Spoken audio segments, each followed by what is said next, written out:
안녕하세요. 오늘의 데일리 뉴스레터에 오신 것을 환영합니다. 잠수함은 해군의 전략적 중요성을 갖고 있으며 해역을 보호하는 것뿐만 아니라 지역 권력 균형을 유지하는 데에도 중요한 역할을 합니다.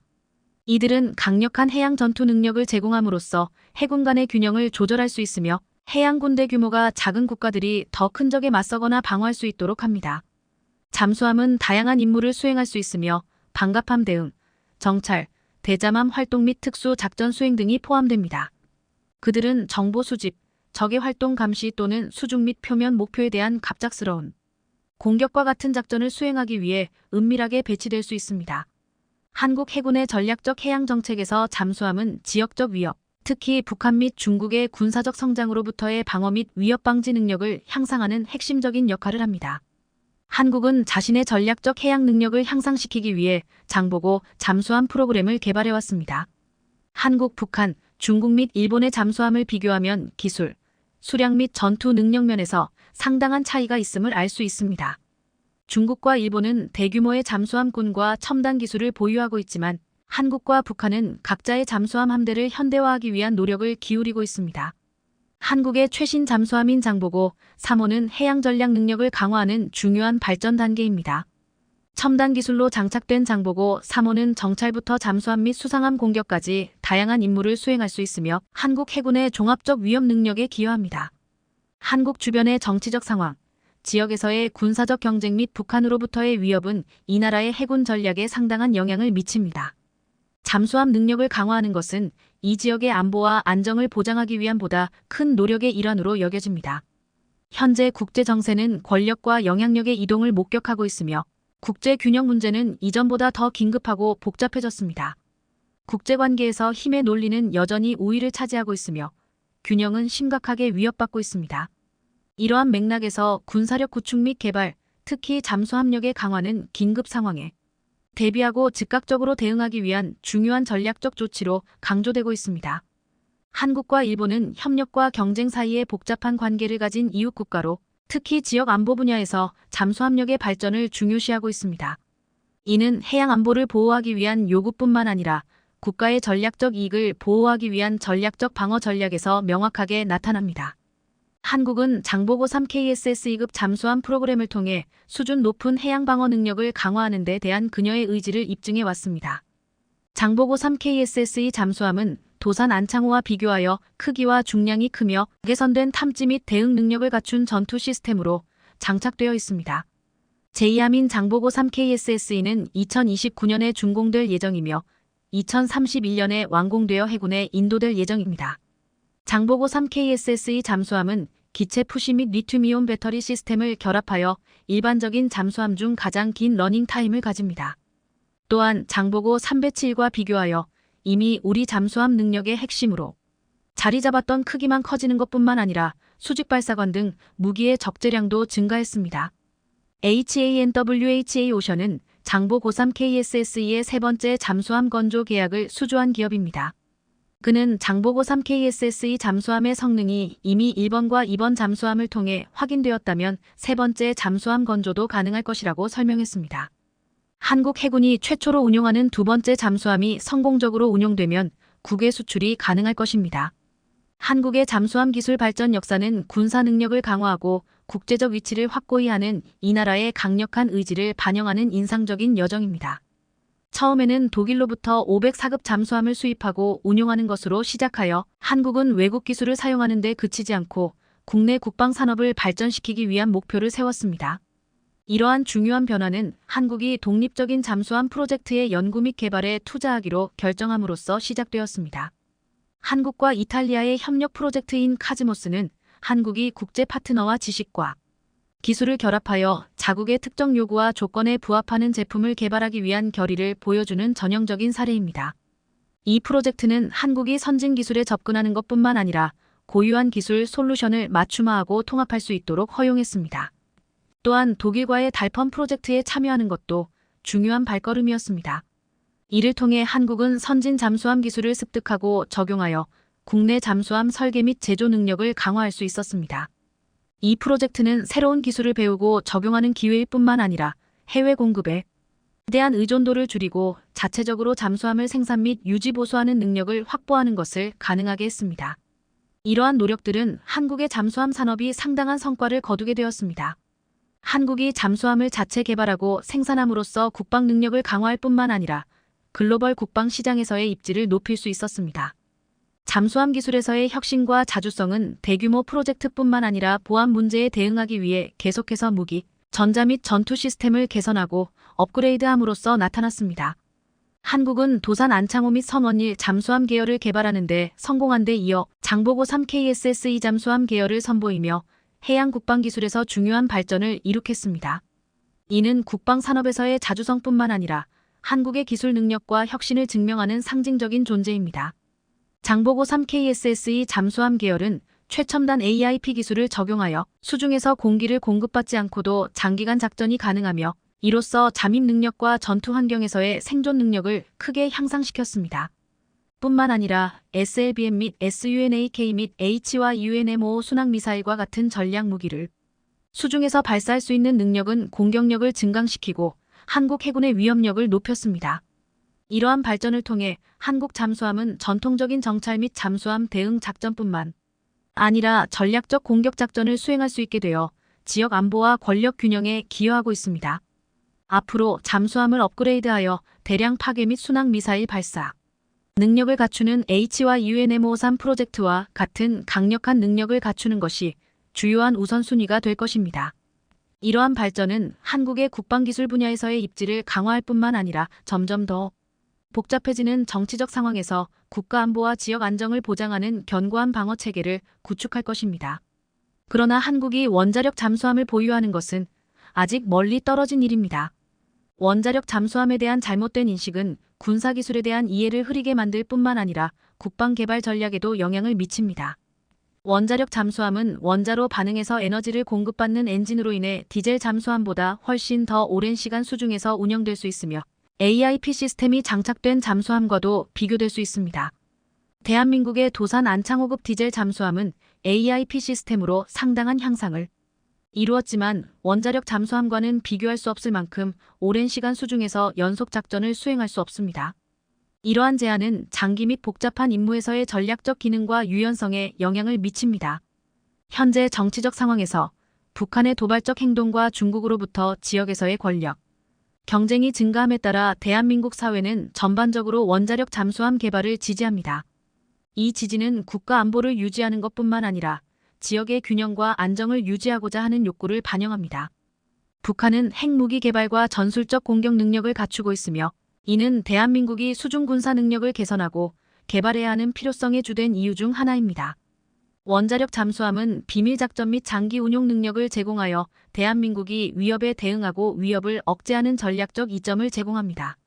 원자력 잠수함의 우수한 성능은 디젤 잠수함에 비해 부인할 수 없으며 특히 군사 임무가 점점 더 비밀스럽고 지속적으로 요구되는 상황에서 더욱 그렇습니다. 원자력 잠수함의 장기간 수중 운용 능력은 그들이 발견되지 않을 뿐만 아니라 충전이나 공기를 빼내지 않고도 긴 시간 동안 임무를 수행할 수 있도록 해줍니다. 도산 안창호급 잠수함은 AIP 기술 덕분에 최대 3주간 수중에서 운영할 수 있지만 이것은 여전히 원자력 잠수함의 지속적이고 심지어는 시간에 제한이 없는 운용 능력과 비교할 수 없습니다. 이 차이점은 속도와 운용 시간뿐만 아니라 유연성과 전투 준비도에서도 나타납니다. 상대방의 잠수함을 추적하거나 대응해야 하는 상황에서는 원자력 잠수함의 속도와 지속적인 운용 능력이 매우 효과적인 전투 능력으로 작용합니다.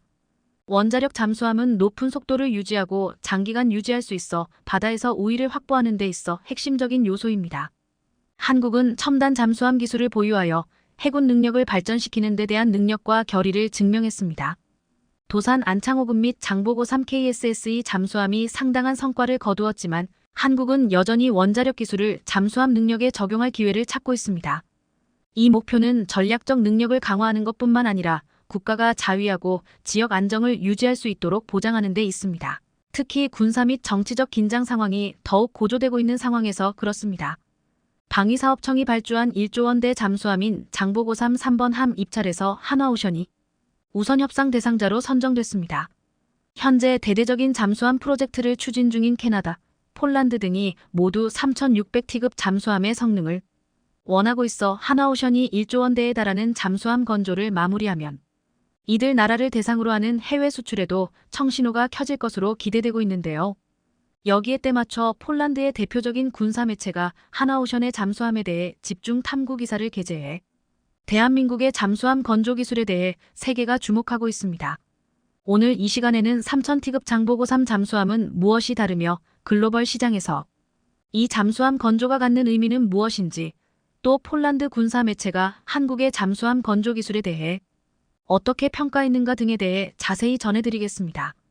하나오션은 미국과 영국, 프랑스, 일본, 인도, 러시아, 중국에 이어 8번째로 3000T급 이상이 중형 잠수함을 개발하기도 했으며 국내 업체로서는 최초로 인도네시아의 잠수함 6척을 수출한 업체로 무엇보다 우리나라 잠수함 전종을 건조한 유일한 업체입니다. 그간 하나오션은 1987년 해군으로부터 1200T급 잠수함 1번함인 장보고함을 최초로 수주한 이래 장보고1 9척과 장보고2 3척, 3000톤급 장보고3, 신형 잠수함 4척 등을 제작해 타의 추종을 불허하는 잠수함 건조 전문업체로 발돋움했는데요. 여기에 방위사업청이 발주한 3600T급 장보고3 배치 3번 함 입찰에서 경쟁사인 HD 현대중공업을 제치고 우선 협상 대상자로 선정됨으로써 잠수함 건조에 있어 국내 최고임을 입증했습니다. 무엇보다 장보고 3급은 기존의 독일 기술을 도입해 만든 장보고 209급, 손원일 214급과는 달리 설계부터 건조까지 모두 우리 기술로 만들어져 그 의미가 큰 잠수함입니다. 특히 이번에 하나오션이 수주한 3600T급 장보고 3 배치 3번 함에는 탐지 능력과 표적 처리 성능이 개선된 전투체계와 소나체계가 탑재될 예정이며 잠수함 발사 탄 도미사일 SLBM 수직 발사관도 배치 아이의 6개에서 10개로 늘게 됩니다. 또한 중대형 잠수함 중 세계에서 두 번째로 리튬 전지를 탑재해 기존의 납축 전지 대비 은밀성과 작전 성능이 향상될 전망입니다. 이 밖에도 하나오션은 자사가 개발한 공기부료 추진체계 AIP와 한화에어로스페이스의 리튬이온 전지를 결합한 하이브리드 잠수함으로 건조하겠다고 공표한 바 있습니다. 앞서 하나오션은 장보고 3 배치 선도함을 2019년 옛 대우조선해양 시절 수주해 건조 중인데요. 오는 2025년 진수와 시험평가를 거쳐 2027년 해군에 인도될 예정입니다.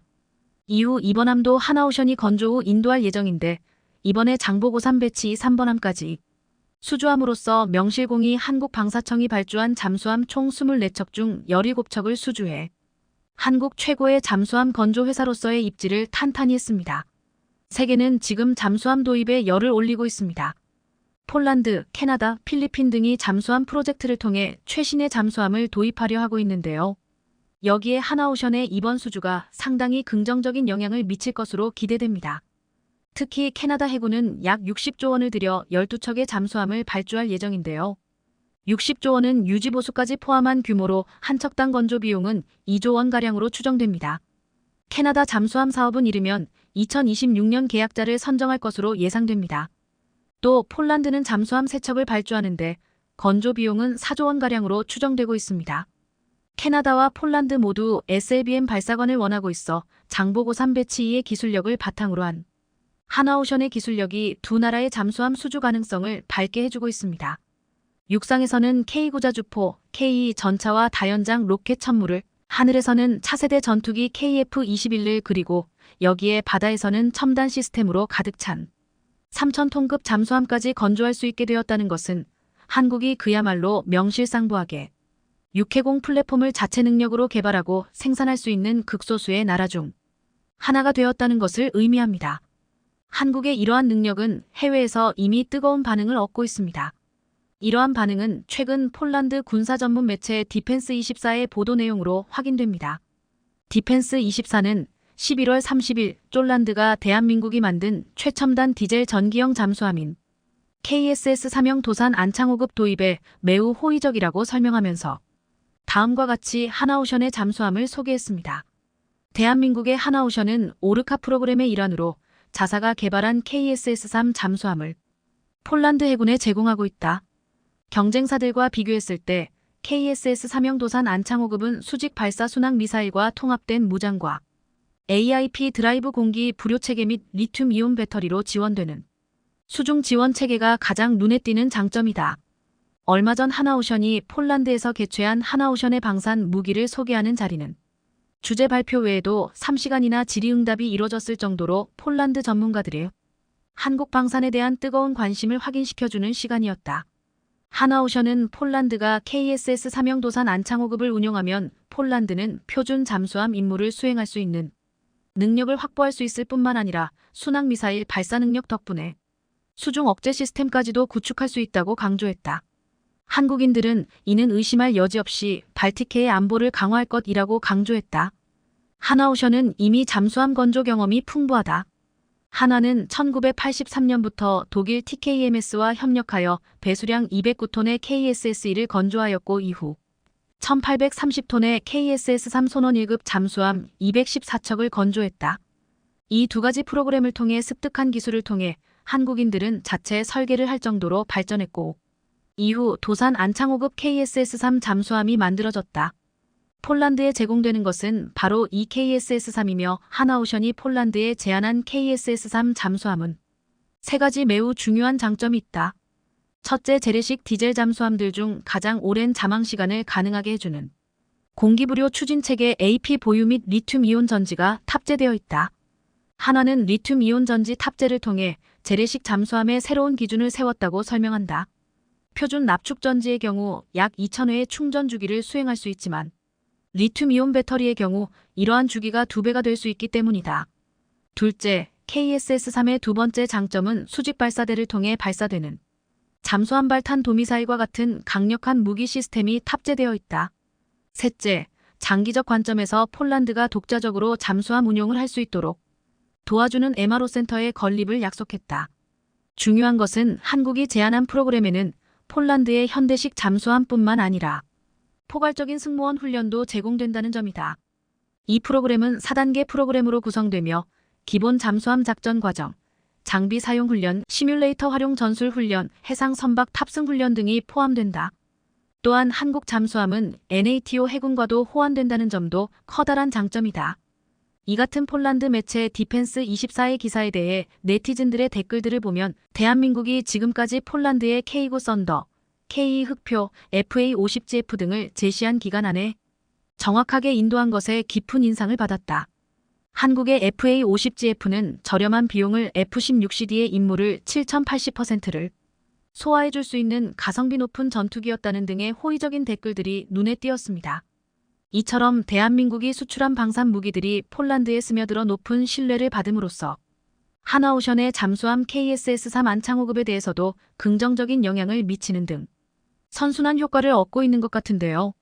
무엇보다 최근 하나오션이 발표한 최첨단 잠수함 기술은 한화의 잠수함 수주에 더욱 청신호를 켜지게 해주고 있습니다.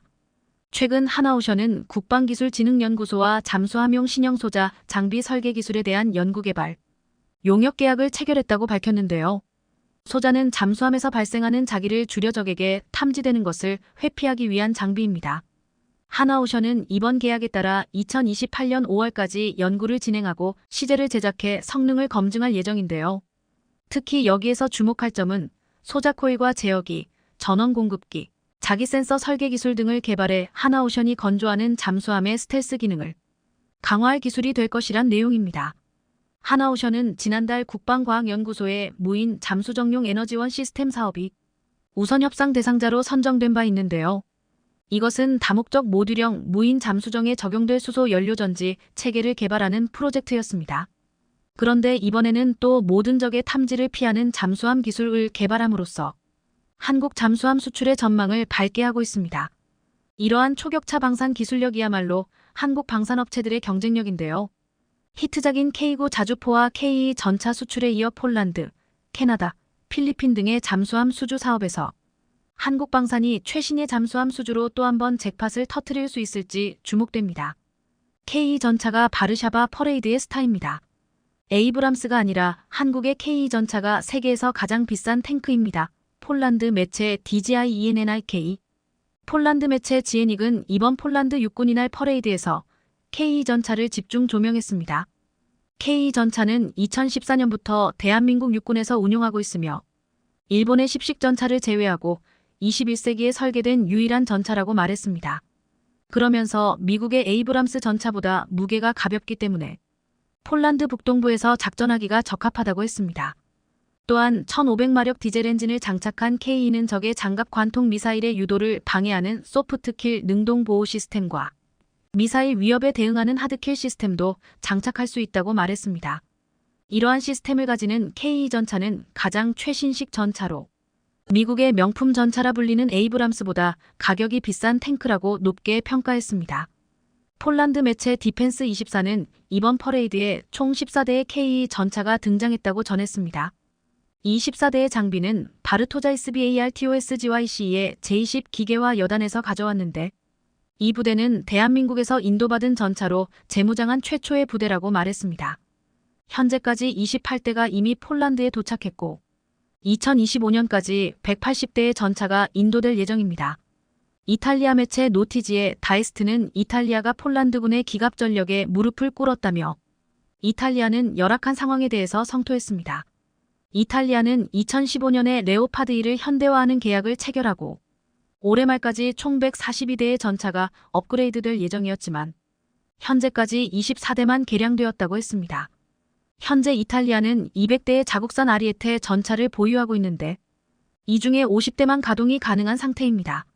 이탈리아는 현대화는커녕 구식 전차의 가동이 가능한 전차도 적어 형편없는 기갑 전력을 구축하고 있습니다. 하지만 폴란드는 미국 에이브람스 외에도 한국산 K 전차가 있다면서 K 전차는 전투 능력과 기술 발전으로 찬사를 받았다고 했습니다. 그러면서 이탈리아 매체는 부러운 듯 곧 1000대의 K 전차가 폴란드에 도착한다고 말했습니다.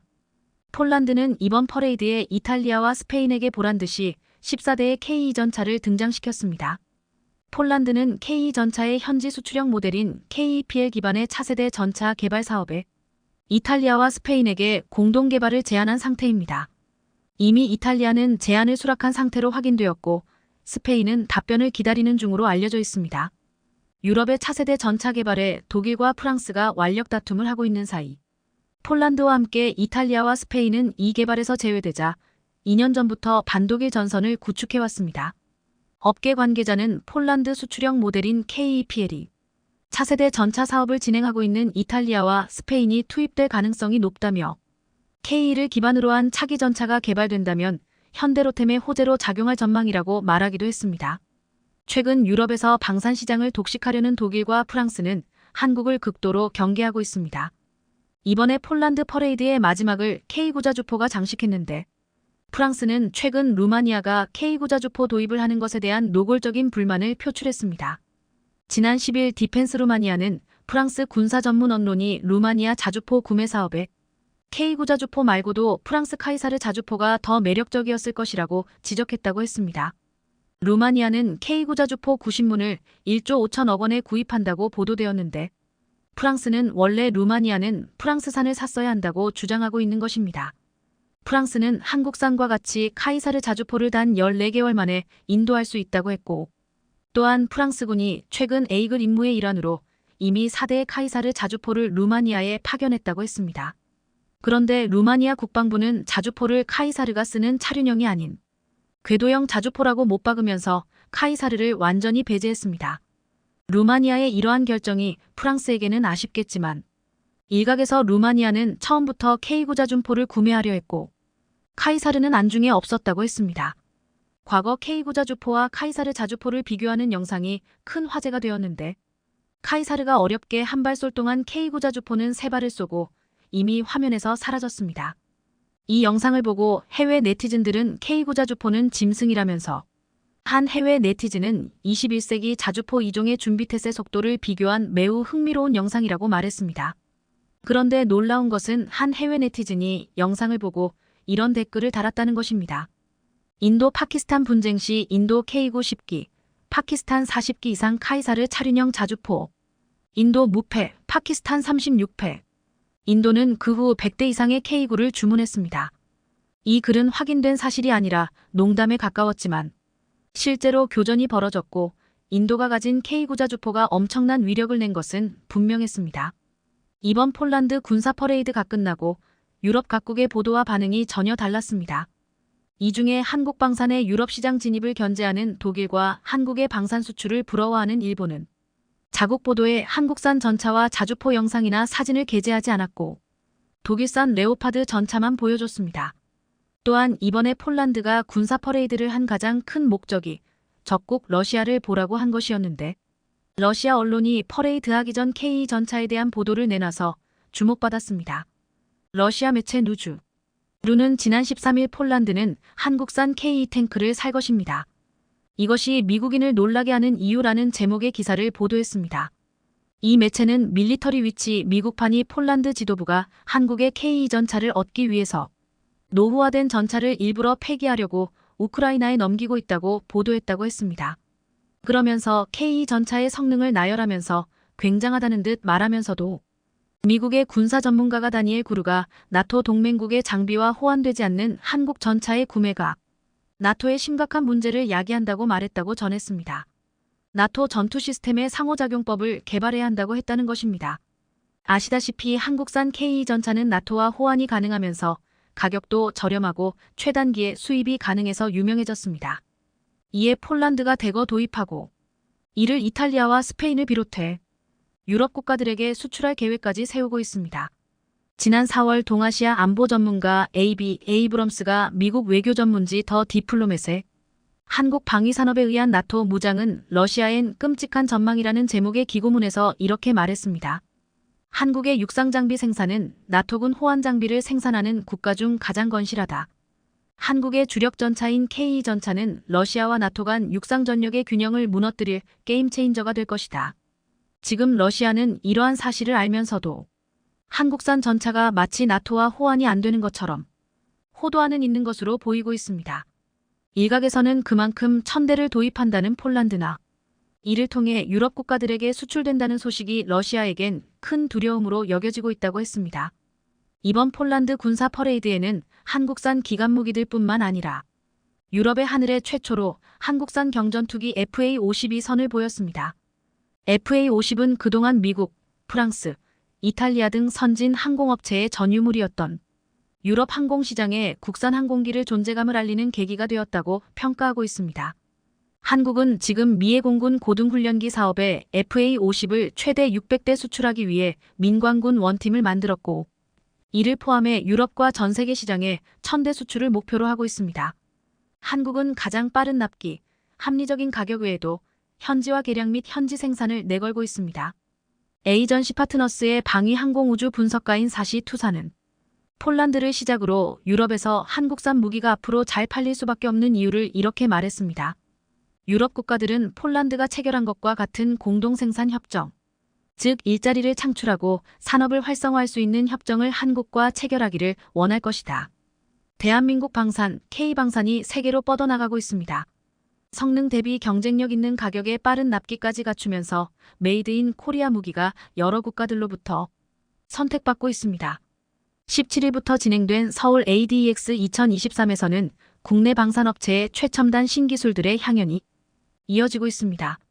방산 통합을 이룬 한화그룹을 비롯해 현대그룹까지 각 계열사들이 통합부스를 운영하면서 다양한 볼거리를 제공하고 있습니다. 그중에 특히 현대로템은 평화를 수호하는 내일의 첨단 기술을 테마로 내걸며 폴란드 맞춤형 성능 개량 모델인 KEPL을 내놓은 것처럼 최신 트렌드에 최적화된 수출형 K 전차를 전시했습니다.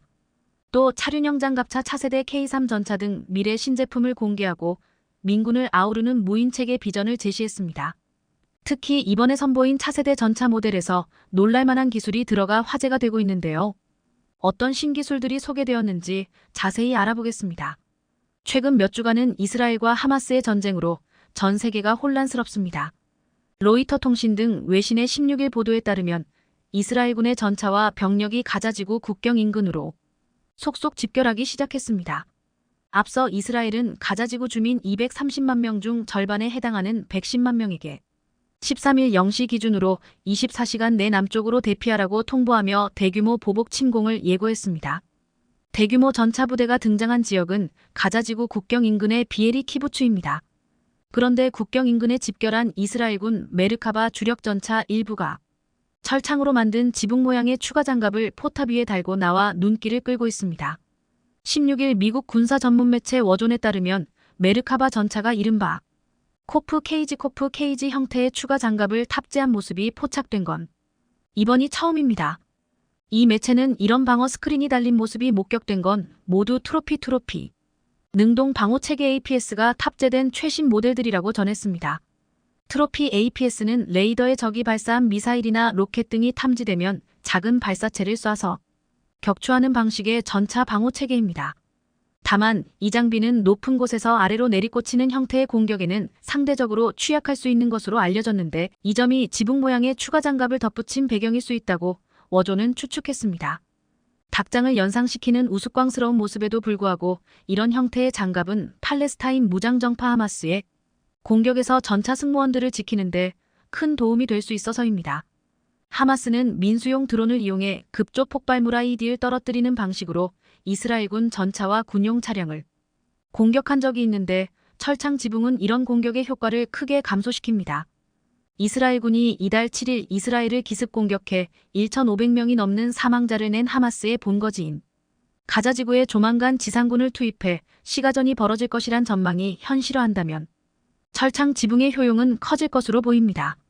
탐지가 어려운 고층 건물 옥상 등에 숨어 있다가 로켓 추진 유탄 RPG 등의 휴대용 대전차 무기로 탱크의 약점인 얇은 상부 장갑을 공격하는 전술이 무력화할 수 있기 때문입니다. 슬랫 에머로 불리기도 하는 철창 모양의 추가 장갑은 분쟁 지역 등을 중심으로 오랫동안 쓰여왔지만 탱크 상부에 지붕 모양으로 설치하기 시작한 건 2010년대 러시아군이 처음으로 알려졌습니다. 시리아 등지에서 이슬람 극단주의 무장 세력 이슬람 국가 IS를 뿌리 뽑는 과정에서 고지대나 건물 위에서 내리꽂히는 대전차 무기로 인한 피해를 줄이려다 생겨났다는 것입니다. 작년 우크라이나를 침공한 러시아군 전차들도 마찬가지 방식의 개조를 받은 채 전투에 투입됐고 우크라이나군도 이를 모방해 자국 전차 일부에 같은 형태의 추가 장갑을 설치했습니다. 미국의 제블린 등 최신 휴대용 대전차 미사일에는 무력하지만 우크라이나 전쟁을 계기로 탱크 킬러로 주목받게 된 전투용 드론과 RPG 등 구형 대전차 화기를 상대로는 들이는 노력에 비해 상당한 효과를 보였기 때문입니다.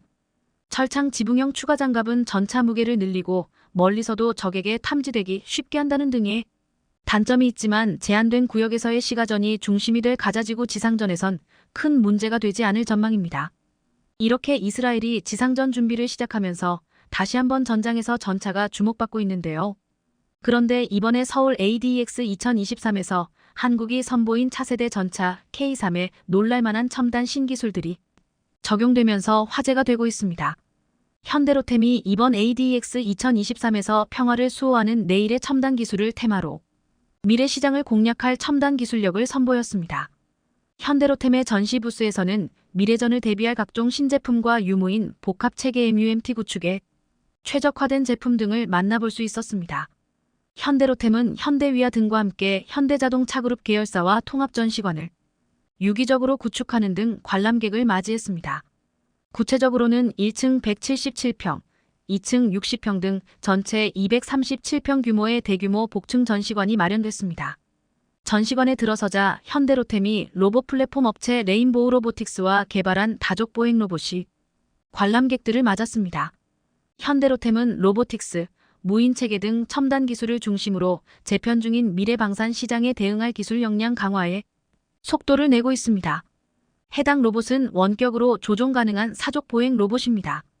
마치 강아지와 비슷한 형상으로 전시관 앞을 자유로이 누비고 있었습니다. 장애물을 부드럽게 피하는 모습을 보며 로봇 기술의 발전에 감탄을 금치 못했습니다. 야지의 험로 및 장애물 구간에서도 자유롭게 기동할 수 있습니다.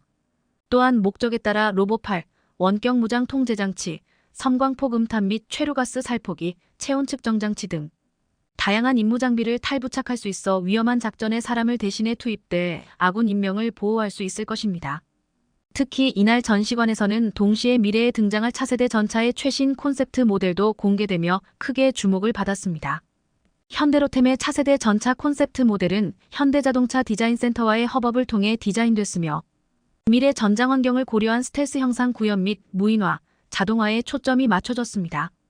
그런데 이번에 나온 구조를 보니 방어력이 크게 향상된 구조로 설계되어 많은 사람들이 놀랐는데요.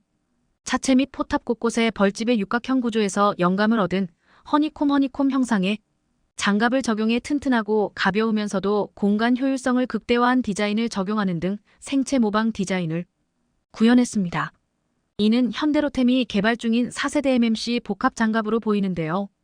그동안 미국, 유럽, 독일 등에서 개발하고 있는 차세대 전차들에서도 4세대 복합 장갑을 선택했지만 그 중에 어떤 전차도 육각형 구조를 접목한 전차는 없었습니다.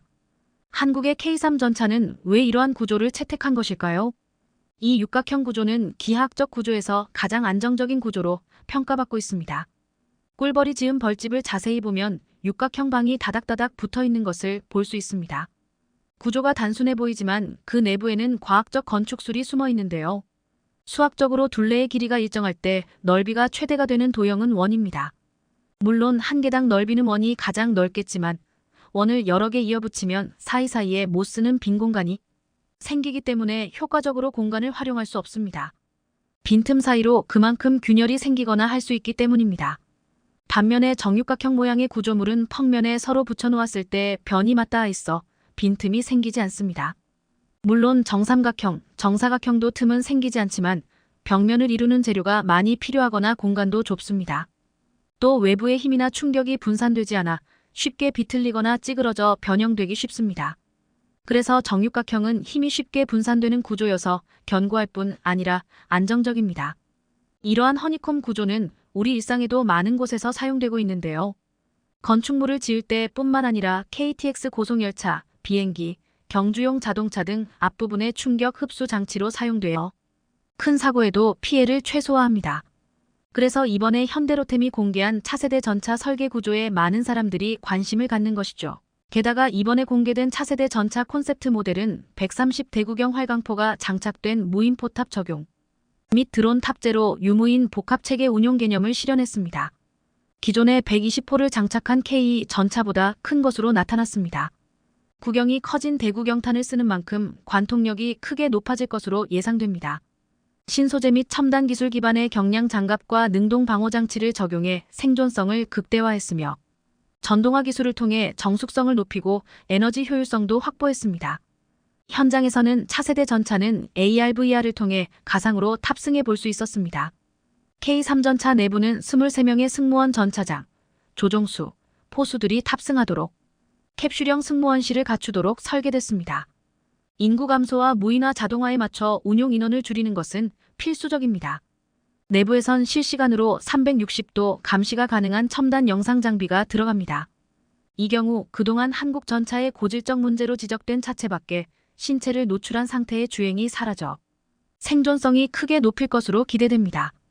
뿐만 아니라 현대로템은 전시회에서 무인 체계 기술의 민간 활용 가능성도 선보였습니다.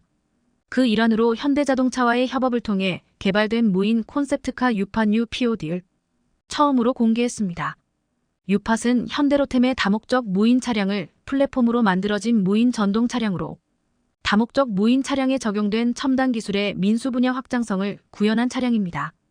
유팟의 기본 플랫폼인 다목적 무인 차량의 성능 개량 모델도 함께 전시됐습니다.